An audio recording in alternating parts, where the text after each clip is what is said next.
Class 10th trigonometry चल रही थी हमारी। इसका एक्सरसाइज 8.1 के क्वेश्चन नंबर 1 से लेकर और 7 तक मैं पिछली वीडियो में करा चुका हूँ। आज हम देखेंगे क्वेश्चन नंबर 8। तो क्वेश्चन नंबर 8 में हमको दिया है 3 cot a इक्वल टू 4 और हमें चेक करके बताना है कि 1 minus tan square A upon 1 plus tan square A equal to cos square A minus sine square A और नॉट। मीन्स अगर इसका ये जो LHS है इसको हम सॉल्व करें तो क्या वो RHS के इक्वल आता है या नहीं, इसको चेक करके दिखाइए। तो सबसे पहले हमको पता है, पीछे के क्वेश्चंस में भी हमने किया है कि ये जो 3 है इसको शिफ्ट करके हम किधर ले आएंगे, 4 के अपॉन में। तो 3 cot a इक्वल टू कितना हो जाएगा, 4 था, तो cot a इक्वल टू आ जाएगा 4/3। और मैंने आपको बताया था जब हम इसके हिसाब से देखते हैं PBP अपॉन HHB, इसमें cot होता है यहाँ पर और cot का मतलब है बेस अपॉन परपेंडिकुलर। तो इसका मतलब ये हमको क्या दिया है, ये दिया है हमको बेस और नीचे वाला क्या दिया है ये हमको, ये है परपेंडिकुलर। तो हम सबसे पहले क्या काम करेंगे, अब ट्राइंगल के अंदर बेस और परपेंडिकुलर तो हमको पता है, अब हम निकालेंगे हाइपोटेनियस। और हाइपोटेनियस निकालने के बाद फिर हम इधर LHS में tan की वैल्यू को पुट करेंगे और इधर RHS में cos की और sin की वैल्यू को। LHS को अलग सॉल्व करेंगे, RHS को अलग सॉल्व करेंगे और देखेंगे क्या दोनों की वैल्यूज़ इक्वल हैं या नहीं। अगर इक्वल हैं तो हम कह देंगे कि LHS इक्वल टू RHS, और अगर नहीं है तो क्या लिख देंगे, दीज आर नॉट इक्वल। तो सबसे पहले एक ट्राइंगल का बनाओगे और उस ट्राइंगल के अंदर उस ट्राइंगल का नेम दोगे और थीटा कहाँ पर मान लोगे, ए पर, या ए एंगल पे ही हमको देखना है कि परपेंडिकुलर कौन सा होगा और बेस कौन सा होगा और हाइपोटेनियस कौन सी होगी। ठीक है, तो ये मैंने एक ट्राइंगल कंप्लीट किया। इस ट्राइंगल के अंदर यहाँ इस ए एंगल के कॉन्टेक्स्ट में हम बात कर रहे हैं, ये बी हो गया और ये सी। तो 90 डिग्री के सामने वाली ये हो गई हाइपोटेनियस। ए बी क्या है यहाँ पर, एंगल ए के हिसाब से अगर हम बात कर रहे हैं तो ए हो गया हमारा बेस और बी सी क्या हो गया, परपेंडिकुलर। तो बेस कितना है, बेस है 4 एंड परपेंडिकुलर इज़ 3। तो अब पाइथागोरस थ्योरम क्या होती है, पाइथागोरस थ्योरम के अंदर मैंने बताया था by using Pythagoras theorem. Pythagoras theorem के हिसाब से ये जो AC है, AC का स्क्वायर, क्योंकि यही हाइपोटेनियस है, AC का स्क्वायर इक्वल टू AB का स्क्वायर प्लस BC का स्क्वायर। तो अब आप AB की जगह क्या रखोगे, AB की वैल्यू कितनी है 4, नेक्स्ट स्टेप में वो रख देंगे हम। और ये परपेंडिकुलर कितना है BC, और इसकी भी वैल्यू हमको पता है वो कितनी है 3। तो AC square equal to AB की जगह क्या रख दिया हमने 4, तो 4 का स्क्वायर, BC कितना है 3, तो 3 का स्क्वायर। 4 का स्क्वायर कितना होता है 16 एंड 3 का स्क्वायर 9। 16 और 9 को जब आप प्लस करोगे तो वो कितना आएगा 25। इधर से स्क्वायर हटाएंगे तो इधर क्या चढ़ेगा, रूट। और 25 किसका रूट होता है, 25 के आप फैक्टर करोगे तो रूट के अंदर किसका पेयर बनेगा, 5 × 5। और रूट के अंदर अगर, स्क्वायर रूट के अंदर अगर पेयर बन जाता है किसी भी डिजिट का तो उस डिजिट को हम रूट के बाहर निकाल सकते हैं। तो AC की वैल्यू कितनी आ जाएगी हमारे पास 5। ठीक है, तो अब हमारे पास AC आ चुकी है 5 और वहाँ से अब हम LHS में वैल्यू पुट करेंगे और RHS में। तो AC है हमारे पास 5। अब देखो LHS हमें क्या दिया है, LHS है 1 minus tan square A upon 1 plus tan square A. और RHS क्या है हमारे पास, RHS है cos square A minus sine square ए। तो आपके पास ये ट्राइंगल कंप्लीट हो चुका है। अब इस ट्राइंगल के अंदर एक तो हमको tan की वैल्यू चाहिए, RHS के अंदर हमको किस किस की वैल्यू चाहिए, cos की और sin की।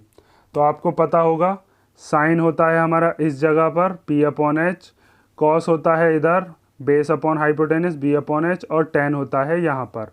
तो सबसे पहले हम क्या काम करते हैं, यहाँ पर हमको tan की वैल्यू चाहिए तो पहले tan की वैल्यू निकालेंगे P/B से। उसके बाद हमको cos चाहिए तो cos की वैल्यू निकालेंगे और फिर sin की। जो भी वैल्यूज़ आएंगी उनको हम इसमें पुट कर देंगे। तो सबसे पहले देखो इधर, अब हम किसकी वैल्यू निकालेंगे, अब हम निकालते हैं tan की वैल्यू। तो आपको पता होगा tan कितना होता है, tan होता है परपेंडिकुलर अपॉन बेस। कितना होता है, परपेंडिकुलर अपॉन बेस। तो tan की जगह लिखोगे आप परपेंडिकुलर अपॉन बेस।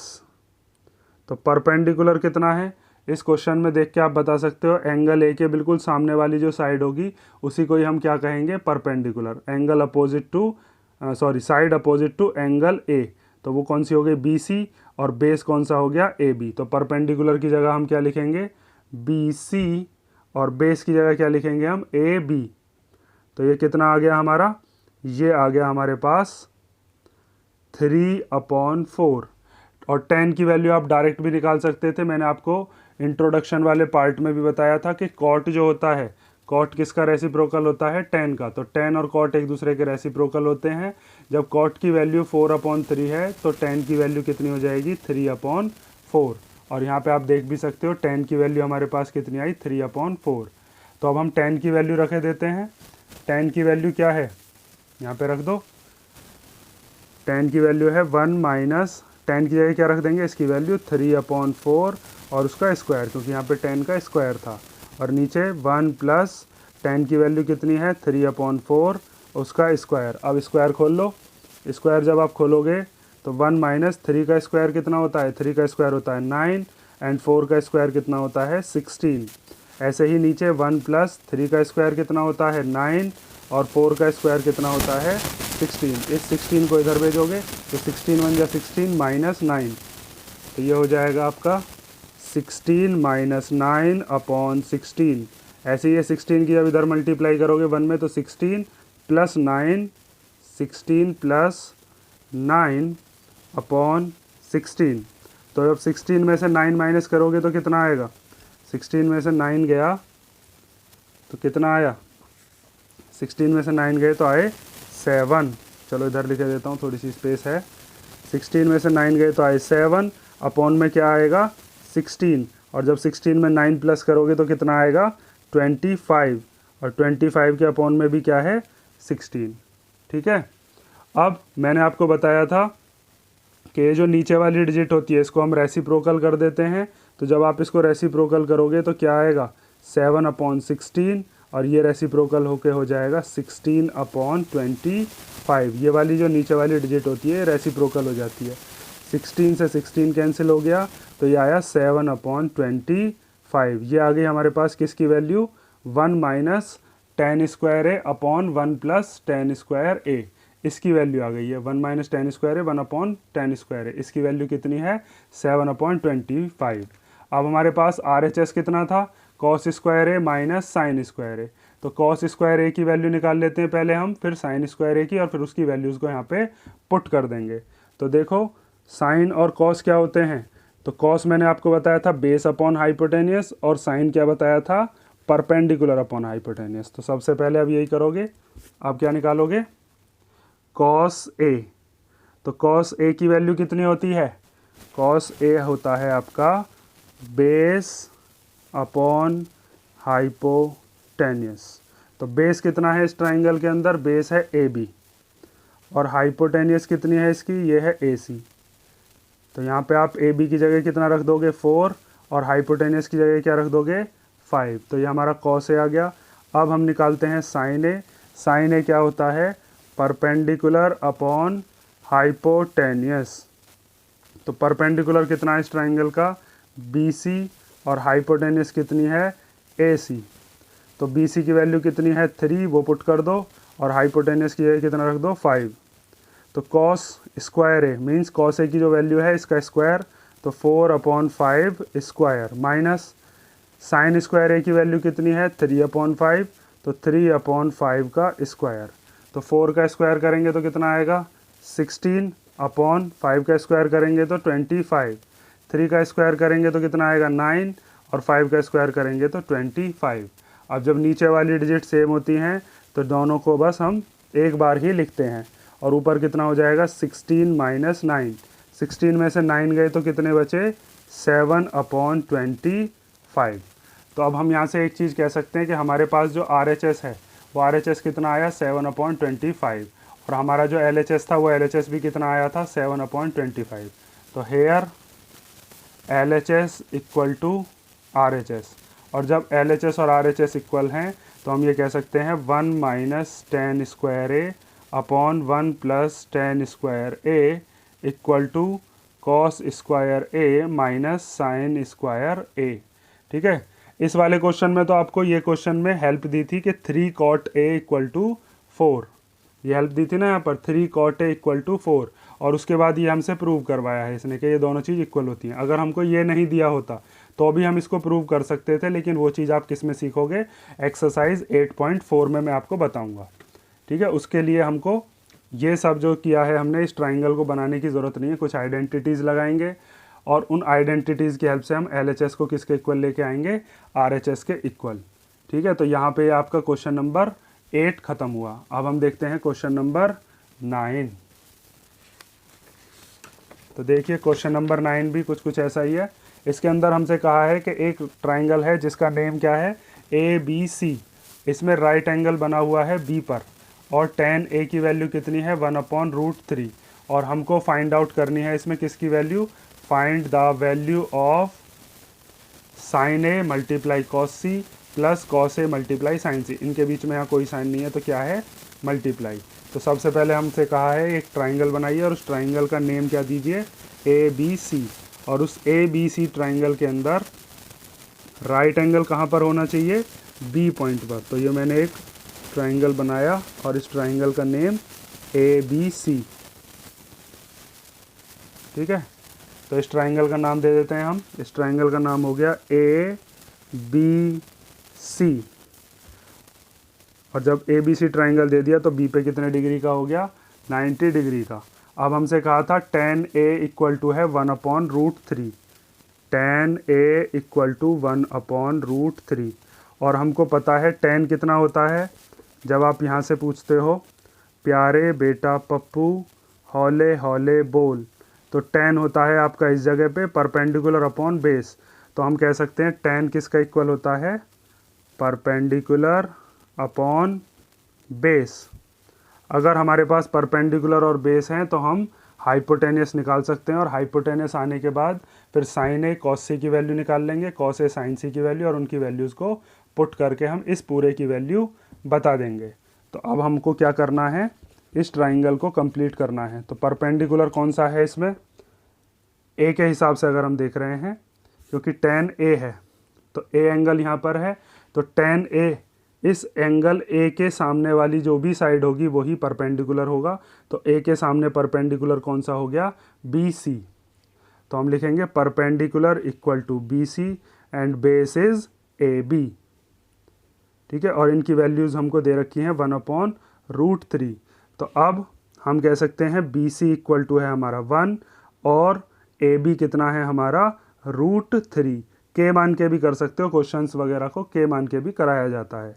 तो BC की वैल्यू हम रख देंगे 1 और AB की वैल्यू कितनी रख देंगे, √3। अब हम लगाते हैं इसके अंदर पाइथागोरस थ्योरम। तो by using Pythagoras theorem, Pythagoras theorem के हिसाब से हम ये कह सकते हैं कि जो 90 डिग्री है इसके सामने वाली ये हो गई hypotenuse, means AC is the hypotenuse, and angle A के हिसाब से अगर हम देख रहे हैं तो एंगल A के हिसाब से परपेंडिकुलर कौन सा हो गया हमारा, BC, and base is AB। तो हम लिख लेते हैं AB square plus BC square. इनको आगे पीछे भी लिख लोगे तो भी कोई फ़र्क नहीं पड़ेगा, मेन चीज़ है हाइपोटेनियस अकेली एक तरफ आनी चाहिए। तो अब हम कहेंगे AC square equal to AB की वैल्यू कितनी है, AB है √3, तो AB की जगह रख दोगे √3 एंड BC की जगह क्या रख दोगे 1। तो √3 का स्क्वायर हो गया 3 और 1 का स्क्वायर कितना हो गया 1। ये आपको मैंने बताया था रूट से स्क्वायर कैंसिल हो जाते हैं, या फिर √3 का स्क्वायर करेंगे तो √9, और जब √9 में आप फैक्टर बनाओगे तो √9 के बाहर निकल के क्या आएगा, जब मैंने बताया था कि पेयर बन जाता है तो एक बाहर निकल के आ जाता है, तो बाहर निकल के एक 3 आ जाएगा। या ऐसे समझ सकते हो स्क्वायर से रूट कैंसिल हो जाता है। ठीक है, तो 3 और 1 कितने हो गए हमारे पास, 3 और 1 हो गए 4। तो AC स्क्वायर इक्वल टू आ गया 4, स्क्वायर हटाएंगे तो क्या चढ़ जाएगा, रूट। और जब आप रूट चढ़ाओगे 4 के ऊपर तो 4 किसका रूट होता है, 4 के लिए आप करोगे 2 × 2। तो AC की वैल्यू कितनी आ जाएगी हमारे पास 2। तो AC आ गया हमारे पास 2। अब हमको किस किस की वैल्यू चाहिए क्वेश्चन के अंदर पुट करने के लिए, एक तो हमको चाहिए sin A, एक चाहिए हमको cos C, एक हमको चाहिए cos A, और एक हमको चाहिए sin C। तो असल में हम साइन की जो वैल्यू है ए और सी दोनों से बतानी है और कॉस की भी वैल्यू हमको ए और सी दोनों से ही बतानी है। तो हम पहले इनको निकाल लेते हैं और फिर जो हमसे क्वेश्चन ने पूछा था उसमें पुट कर देंगे। तो देखो अब हम पहले निकालते हैं साइन ए। तो साइन की वैल्यू क्या होती है? साइन होता है आपका परपेंडिकुलर अपॉन हाइपोटेनियस। ठीक है, तो परपेंडिकुलर कितना होगा? ए के हिसाब से अभी बताया था, ए के सामने वाली जो भी साइड होगी, जिस भी एंगल के कॉन्टेक्स्ट में बात करते हैं उसके सामने वाली साइड को ही हम परपेंडिकुलर कहते हैं। तो परपेंडिकुलर हो गया BC और हाइपोटेनस हमको पता है लॉन्गेस्ट साइड होती है 90 डिग्री के सामने वाली, वो हो गई AC। तो BC की वैल्यू कितनी है? BC की वैल्यू है 1 और हाइपोटेनस कितना है? 2। तो साइन ए हमारे पास निकल गया। अब हम निकालते हैं साइन C, क्योंकि हमको यहाँ पे साइन C की वैल्यू भी चाहिए। तो साइन C इक्वल टू कितना होगा? तो यही रहेगा परपेंडिकुलर अपॉन हाइपोटेनियस। लेकिन अब हम देखते हैं एंगल C के कॉन्टेक्स्ट में। तो एंगल C है हमारा यहाँ पर, तो एंगल C के सामने वाली जो भी साइड होगी, जो भी अपोजिट साइड होगी, वही C वाले के लिए परपेंडिकुलर होगा। तो परपेंडिकुलर अब कौन सा है? AB। तो साइन C के लिए परपेंडिकुलर हो गया आपका AB और हाइपोटेनियस हमेशा 90 डिग्री के सामने ही रहती है, मतलब कि AC। तो अब वैल्यू पुट कर लो। AB की वैल्यू कितनी है? AB की वैल्यू है, देखो इधर, AB की वैल्यू है √3। तो AB की जगह हम रख देंगे √3 और AC की जगह हम रख देंगे 2, क्योंकि हमारे पास ये जो आई थी AC कितनी थी? 2। अब हमारे पास साइन A आ गया और साइन C आ गया। और क्या चाहिए हमको क्वेश्चन में? कॉस C चाहिए और कॉस A चाहिए। तो अब हम निकाल लेते हैं कॉस A। तो कॉस की वैल्यू क्या होती है? कॉस होता है आपका बेस अपॉन हाइपोटेनियस। तो A के हिसाब से बेस कौन सा होगा भाई? A के सामने वाला जो था ये तो परपेंडिकुलर हो गया, ये हाइपोटेनियस, तो बची हुई साइड कौन सी है? AB। तो हम कहेंगे AB is the base and hypotenuse is AC। तो AB की वैल्यू कितनी है? √3 और AC की वैल्यू कितनी है? 2। तो यहाँ से हमारा कॉस A आ गया। अब हम देखते हैं कॉस C। तो कॉस C कितना होगा? ये तो यही रहेगा बेस अपॉन हाइपोटेनियस। लेकिन अब हम देखते हैं C के हिसाब से हमारा बेस कौन सा है। तो C ये है, तो C के सामने वाली ये हो गई परपेंडिकुलर, इससे लगी हुई जो इसके एडजेसेंट है, ये क्या हो गया? इसका बेस। तो बेस का नाम क्या है? BC। तो बेस की जगह आप लिखोगे BC और हाइपोटेनियस आपको पता ही है AC। तो BC की वैल्यू कितनी है? 1 और AC की वैल्यू कितनी है? 2। ट्राइंगल से हमने निकाल ली। अब हमको क्या निकालना था उसको हम पुट कर लेते हैं। हमको निकालना था sine A cos C plus cos A sine C। इनकी वैल्यूज़ को आप पुट करोगे। अब तो जब हम वैल्यू पुट करते हैं तो साइन A की वैल्यू कितनी है? तो साइन A की वैल्यू यहाँ पे आपने निकाली है, कितनी है? 1/2। तो अब वैल्यू पुट कर लो साइन A की, 1/2 मल्टीप्लाई, इनके बीच में मल्टीप्लाई है। कॉस C की वैल्यू कितनी हो जाएगी? कॉस C की वैल्यू है 1/2, तो वो भी हमने यहाँ पे रख ली, प्लस कॉस A की वैल्यू कितनी है? तो कॉस A देखो यहाँ पर कितना है? √3/2 और साइन C कितना है? साइन C भी है √3/2। अब उसके बाद 1 1 जा कितना हो जाएगा? 1 और 2 2 जा कितना हो जाएगा? 4। और इधर √3 की जब √3 में मल्टीप्लाई करोगे तो √3 × √3 हो जाएगा 3 और 2 2 जा कितना हो जाएगा? 4। अभी बता चुका हूँ कई बार, √3 की जब √3 में मल्टीप्लाई करते हैं, जैसे यहाँ पे √3 का स्क्वायर किया था, तो स्क्वायर का मतलब भी यही होता है कि √3 की √3 में मल्टीप्लाई करनी। ऐसे ही √3 की जब √3 में करेंगे तो कितना आएगा? 3 और अपॉन में 2 2 जा कितना हो गया? 4। अब इनका एलसीएम लेने की ज़रूरत नहीं है, सीधे सीधे नीचे वाले सेम है, तो 4 आ गया, ऊपर हो गया 1 + 3। तो 1 और 3 कितने होते हैं? 4। तो 4 को जब हम 4 से कैंसिल करेंगे तो कितनी बार आ जाएगा? 1। तो इसका मतलब हमारा जो आंसर आया वो कितना आया? 1। मीन्स ये जो पूरा का पूरा दे रखा था sine A cos C plus cos A sine C, इसकी वैल्यू कितनी है? 1। अब हम देखते हैं इसका सेकंड पार्ट, और सेकंड पार्ट के लिए हमको किस किस की वैल्यू चाहिए? कॉस A की वैल्यू चाहिए, कॉस C की वैल्यू चाहिए, साइन A और साइन C। तो इन चारों की वैल्यू हम फर्स्ट पार्ट में ही निकाल चुके हैं, उन वैल्यूज़ को बस अब हम पुट कर देंगे।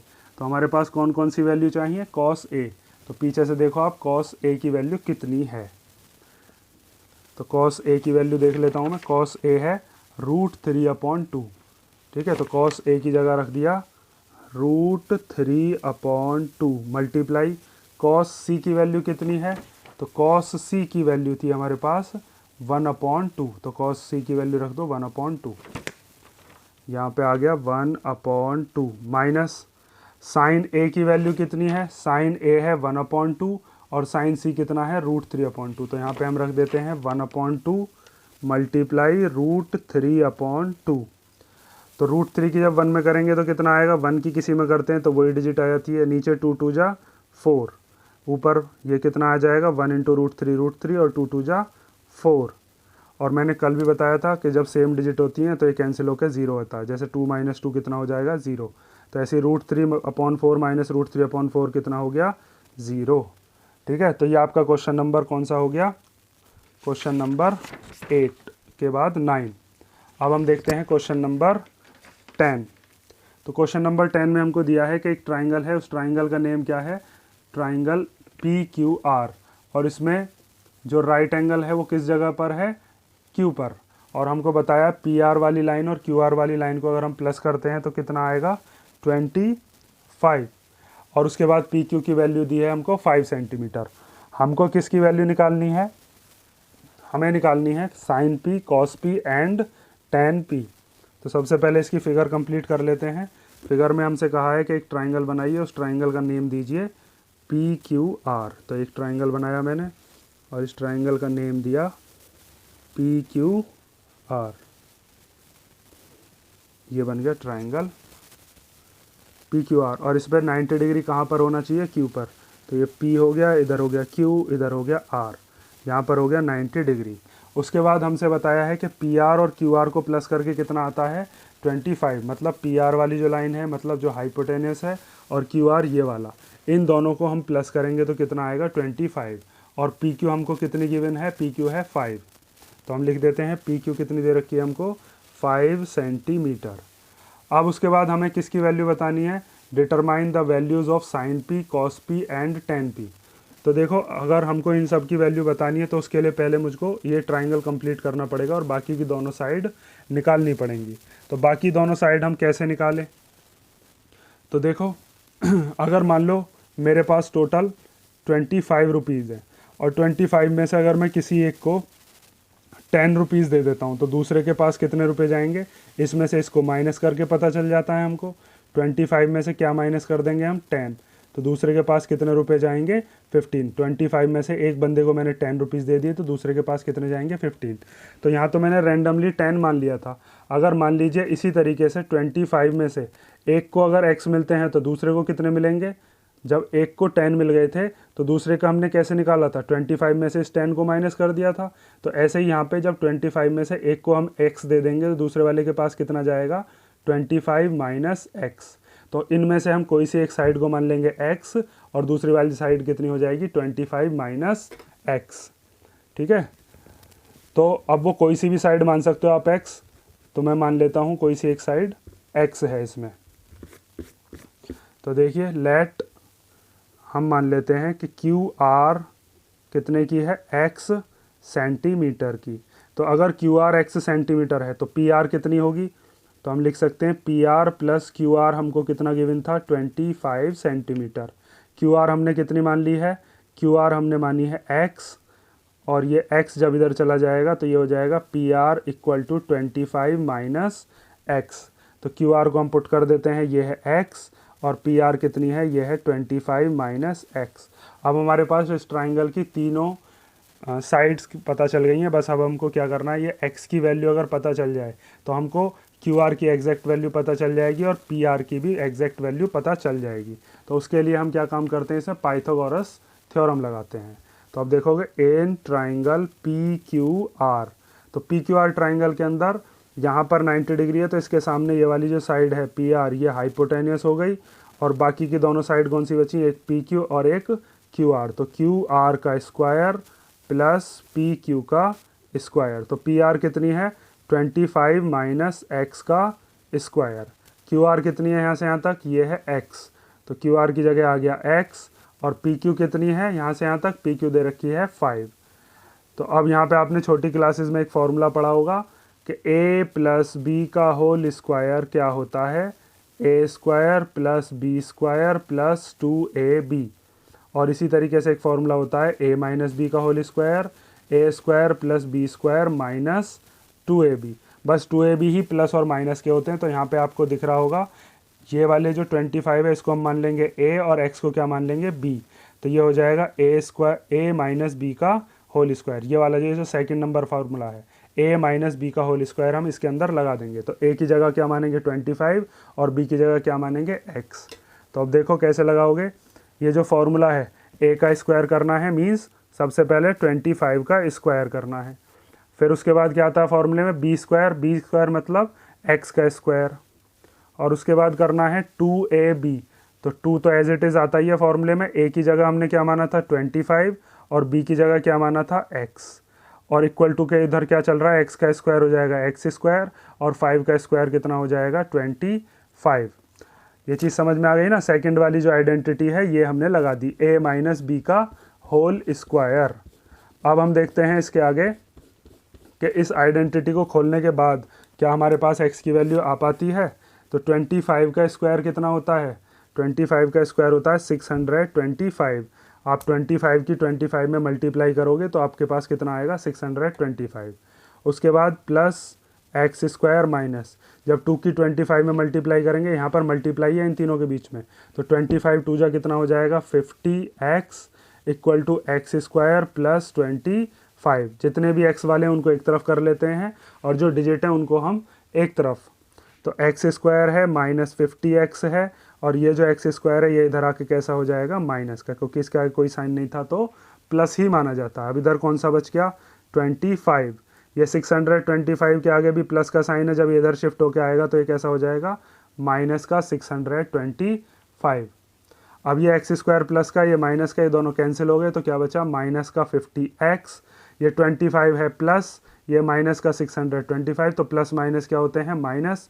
तो 625 में से 25 गए तो कितने बचे 600 और 625 के आगे का जो साइन है वो हमने लगा दिया कितना है माइनस। अब ये माइनस से माइनस कैंसिल हो गया तो ये 600 के डिवाइड में चला जाएगा क्या 50। तो 600 अपॉन 50, 0 से 0 कैंसिल, 5 से 60 कट गया कितनी बार 5 बन जा 5, 5 2 जा 10। तो x की वैल्यू कितनी आ गई हमारे पास 12 सेंटीमीटर। अब ध्यान से देखो जो हमने ट्राइंगल के अंदर QR मानी थी वो कितनी मानी थी x, तो x की वैल्यू कितनी आ गई 12। अब हमको किसकी वैल्यू पता करनी है PR की। तो अगर ये वाली साइड 12 है तो 25 इन दोनों का सम था, 25 में से 12 ये निकल गई तो ये कितनी बचनी चाहिए 13। तो अब हम ऐसे ही निकालेंगे कि QR हमारे पास कितनी थी, QR थी हमारे पास x। देखो इधर अब हम लिखेंगे QR थी हमारे पास x और वो कितनी आ गई 12 सेंटीमीटर। PR हमने कितनी मानी थी, PR हमने मानी थी 25 माइनस एक्स। तो 25 माइनस एक्स, 25 में से x की वैल्यू 12 माइनस कर दी तो कितना आ गया 13 सेंटीमीटर। अब हमारे पास ट्राइंगल कंप्लीट हो चुका है। ये वाली साइड आ चुकी है हमारे पास कितनी 13, ये वाली आ चुकी है 12। अब हमको बताना है साइन P।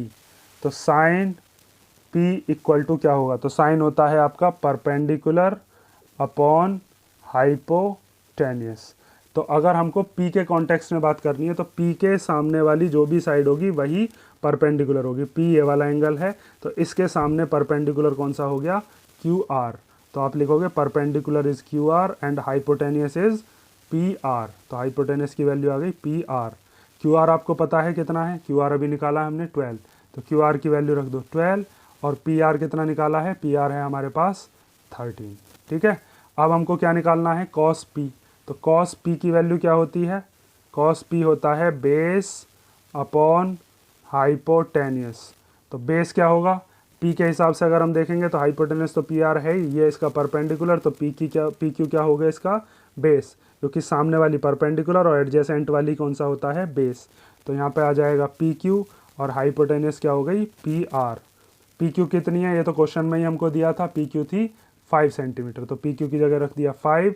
और PR कितनी है यहाँ से यहाँ तक, PR अभी निकाली थी, PR है हमारे पास 13, तो PR की जगह आ गया 13।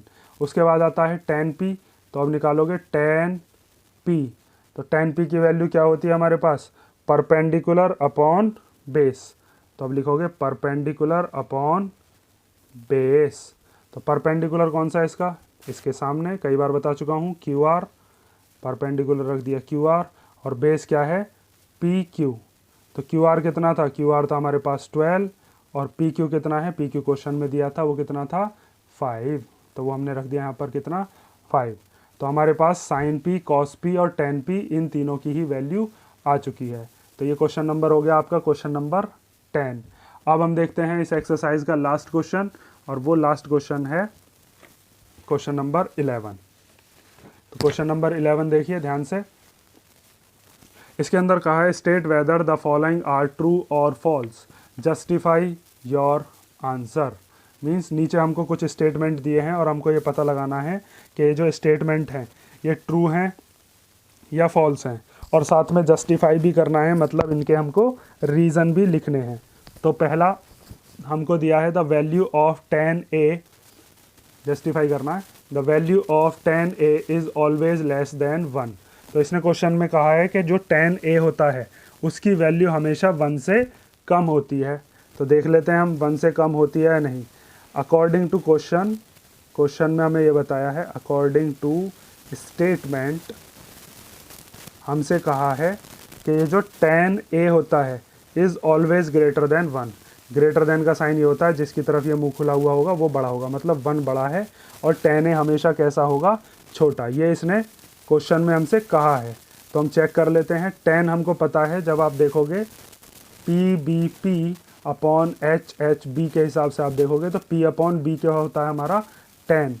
तो इसका मतलब परपेंडिकुलर अपॉन बेस, 10 का मतलब क्या है, परपेंडिकुलर अपॉन बेस हमेशा किससे लेस देन होगा, मतलब किससे कम होगा, 1 से।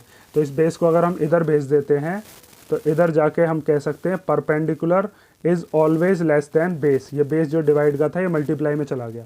तो ये बात बिल्कुल ही गलत है कि परपेंडिकुलर जो है हमेशा बेस से छोटा होगा। परपेंडिकुलर बेस से बड़ा भी हो सकता है, छोटा भी हो सकता है, दोनों ही कंडीशन हो सकती हैं। ऑलवेज वाली कंडीशन कैसी होगी, फॉल्स। क्यों होगी, उसके लिए मैं देखो 2 ट्राइंगल आपको बना के दिखाता हूँ। एक ट्राइंगल है मान लीजिए ये, और इस ट्राइंगल के अंदर मान लो यहाँ पर 90 डिग्री और ये वाली साइड कितनी हाइपोटेनियस, ये है 5। तो ऐसा भी तो हो सकता है ये जो बेस है ये 3 हो और ये वाला कितना हो 4। तो इस जगह पर आपको दिख रहा होगा बेस कैसा है, छोटा है, और परपेंडिकुलर बड़ा है। इसने कहा है कि परपेंडिकुलर हमेशा कैसा होना चाहिए, छोटा, क्योंकि इसकी तरफ मुंह बंद है, और बेस कैसा होना चाहिए, बड़ा। लेकिन एक ट्राइंगल हमने राइट ट्राइंगल जो बनाया, इस राइट ट्राइंगल के अंदर ये जो बेस है, ये बेस तो हमने कैसा ले लिया, छोटा, और ये परपेंडिकुलर कैसा ले लिया, बड़ा। तो इसीलिए ये बात कैसी हो गई, फॉल्स, क्योंकि इसने क्या कहा था, ऑलवेज। होने को ट्राइंगल ऐसा भी हो सकता है कि मान लीजिए ये ट्राइंगल है, इसके अंदर ये दे रखी है 5, ये 4 और ये 3। तो इस वाले केस के अंदर हम कहेंगे बेस बड़ा है, परपेंडिकुलर छोटा है। लेकिन इसने ये जो कहा था ना कि ऑलवेज हमेशा 10a की वैल्यू 1 से कम होगी, ये बात फॉल्स है, क्योंकि अगर 10 की वैल्यू 1 से कम होती है तो इसका मतलब परपेंडिकुलर हमेशा बेस से कैसा होना चाहिए, छोटा, जो कि इस वाले केस के अंदर नहीं है। परपेंडिकुलर बड़ा भी हो सकता है, छोटा भी हो सकता है। वो बात जो होगी वो क्वेश्चन के हिसाब से होगी, ऑलवेज नहीं कह सकते। तो इसीलिए हम क्या लिख देंगे इसको, ये बात हो गई है फॉल्स। ठीक है, ये ऑलवेज ट्रू नहीं होती। तो अब इस बात को कैसे लिखेंगे, इसको हम लिखेंगे इट इज़ नॉट नेसेसरी, ये ज़रूरी नहीं है, it is not necessary that perpendicular is. अगर ये ट्रू फॉल्स पूछता तो बस हम यहीं छोड़ देते। इसने कहा था इसको जस्टिफाई भी करिए, मतलब इसका आंसर भी लिख के बताना। स्टेटमेंट हमको कोई लिखना पड़ेगा तभी हमको फुल मार्क्स मिलेंगे, इसलिए ये स्टेटमेंट मैं आपको लिख के बता रहा हूँ। जो मैंने समझाया है उसी कोई लैंग्वेज में लिख देंगे। It is not necessary that perpendicular is always less than base,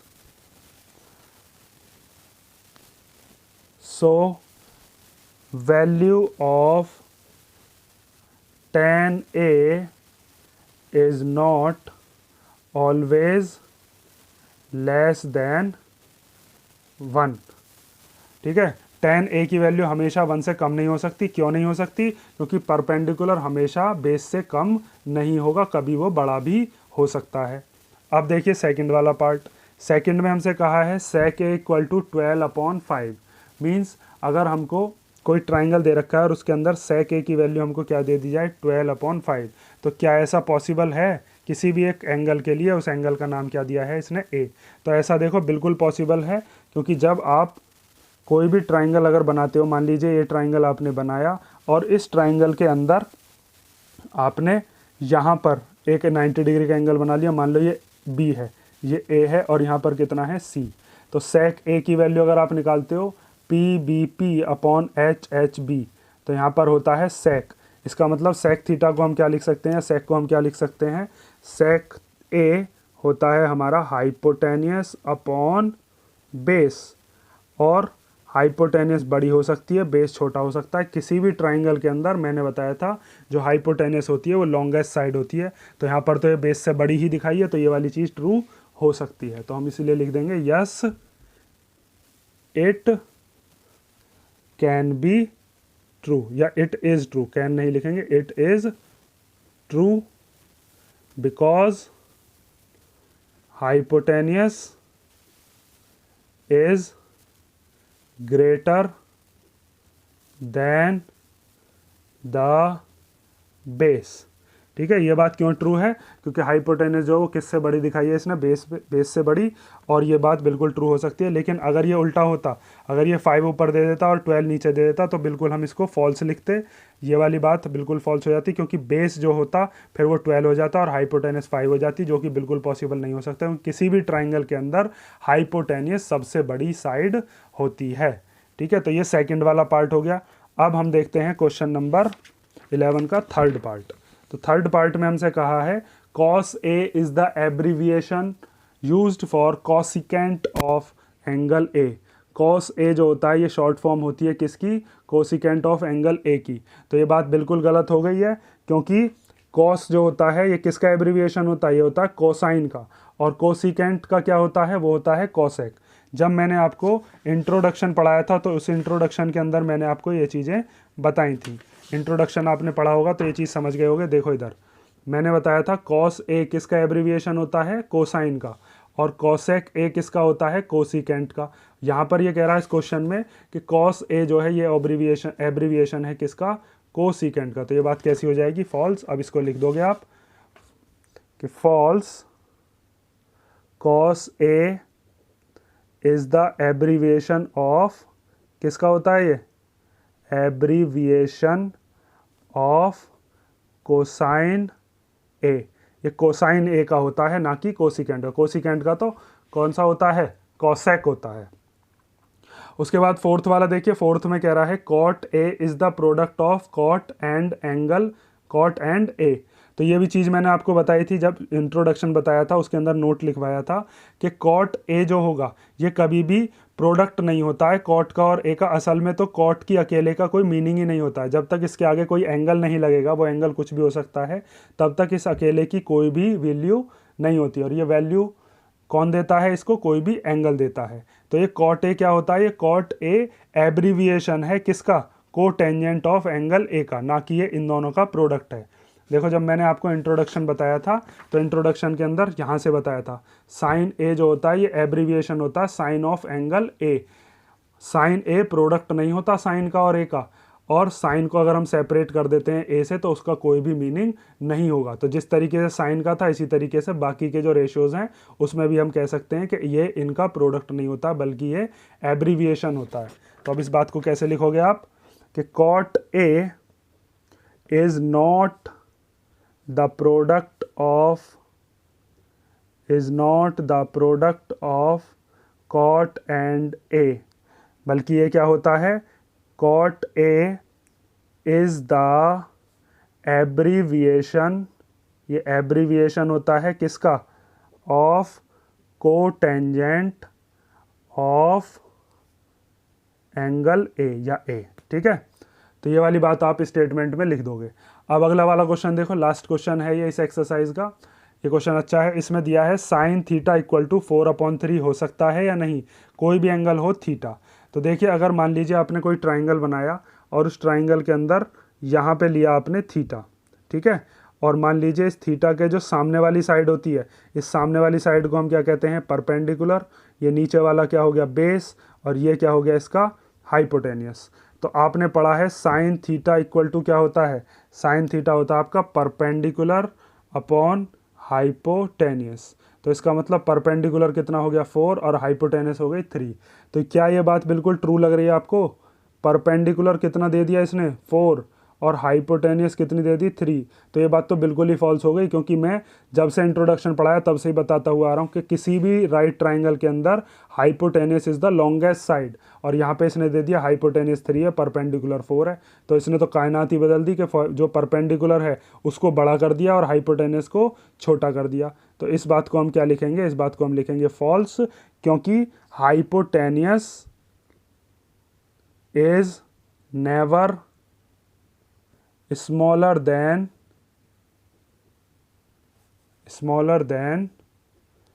the कौन सी साइड, परपेंडिकुलर और बेस, परपेंडिकुलर और बेस। तो इसीलिए क्या हो गया है फॉल्स। इसको देखो मैथमेटिकली भी अगर आप देखते हो तो मैथमेटिकली अगर मैं इसको बताऊं, ये तो अब मैंने आपको बता दिया। देखो एक तरीका और है कि साइन थीटा इक्वल टू 4/3 है अगर, तो इसका मतलब साइन थीटा इक्वल टू कितना आएगा, लगभग 1.33। 3 से 4 को डिवाइड करोगे 1.33। इसका मतलब साइन थीटा की जो वैल्यू है वो किससे बड़ी है, इसका मतलब साइन थीटा जो है ये ग्रेटर देन है 1। और साइन थीटा क्या होता है, ये होता है perpendicular upon hypotenuse greater than 1। जब इस हाइपोटेनियस को इधर भेजोगे तो इधर जाके क्या हो जाएगी, इधर डिवाइड में था इधर चला जाएगा मल्टीप्लाई में। तो perpendicular is greater than hypotenuse. तो यही बात जो मैंने आपको लिख के बताई है, मैथमेटिकली इसको ऐसे लिख सकते हैं कि perpendicular upon hypotenuse is greater than 1, therefore perpendicular is greater than hypotenuse which is not possible. इसको क्या लिखेंगे, इट इज़ नॉट पॉसिबल, क्योंकि इसके नीचे भी यही लाइन लिखोगे, hypotenuse is never smaller than the perpendicular. तो इसीलिए ये जो बात दी थी इसने कि साइन थीटा इक्वल टू 4/3, ये बात बिल्कुल गलत हो गई, क्योंकि ऊपर परपेंडिकुलर नीचे हाइपोटेनियस, हाइपोटेनियस छोटी परपेंडिकुलर बड़ा, ऐसा नहीं हो सकता है। तो ठीक है, ये वाला क्वेश्चन आपका कंप्लीट हुआ। अब एक्सरसाइज 8.1 हमारी कंप्लीट हो चुकी है। अब हम देखेंगे एक्सरसाइज 8.2। एक्सरसाइज 8.1 में अगर कोई भी दिक्कत हो तो मैं आपसे बता चुका हूँ, कमेंट करके आप पूछ सकते हो। और साथ में जिस भी क्वेश्चन में दिक्कत हो उस क्वेश्चन की डाउट्स मुझको कमेंट कर दिया करो कि मुझको ये डाउट है, उसके लिए मैं अलग से एक सेपरेट वीडियो बना दूंगा। ठीक है, थैंक यू।